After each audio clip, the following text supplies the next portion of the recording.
The young seagull was alone on his ledge. His two brothers and his sister had already flown away the day before.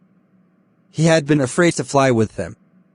Somehow, when he had taken a little run forward to the edge of the ledge, and attempted to flap his wings, he became afraid. The great expanse of sea stretched down below. He felt certain that his wings would never support him, so he bent his head and ran away back to the little hole under the ledge, where he slept. His father and mother had come around, calling to him shrilly, threatening him that they would let him starve on his ledge unless he flew away. But he could not move. For 24 hours, he was alone on the ledge, hungry. The day before, he had watched his parents flying about with his brothers and sister, perfecting them in the art of flight, teaching them how to glide the waves and how to dive for fish. In fact, he had watched his older brother catch his first fish and eat it, standing on a rock, while his parents circled around, making a proud cackle. And all the morning, the whole family had walked about on the big plateau on the opposite, taunting him with his cowardice. Taunting, insulting. The sun was now rising. He felt the heat, because he had not eaten since the previous nightfall. He stepped slowly out to the edge of the ledge, and standing on one leg, with the other leg hidden under his wing, he closed his eyes, and pretended to be falling asleep. Still, they ignored him. His brothers and sisters were sleeping on the plateau.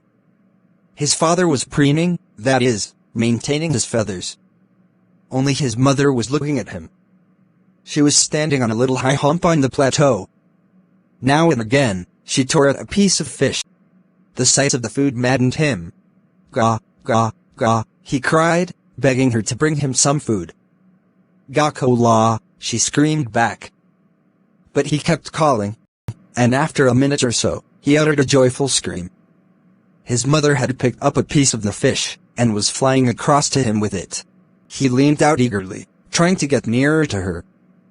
But when she was just opposite to him, she stopped, the piece of fish in her beak, almost within reach of his beak.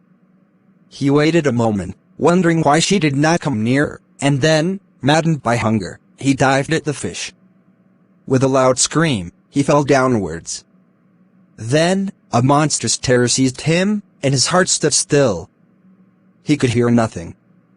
But it only lasted a minute. The next moment, he felt his wings spread outwards.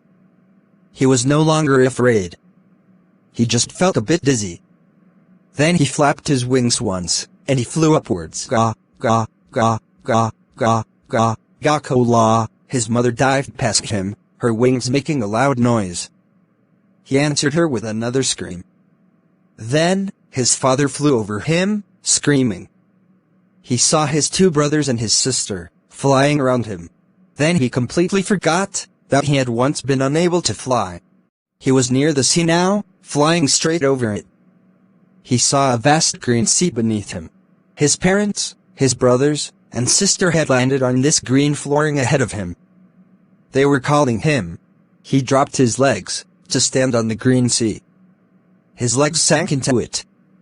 He screamed with fright and attempted to rise again, flapping his wings. But he was tired and weak with hunger, and he could not rise. His feet sank into the green sea, and then, his belly touched it, but he sank no farther.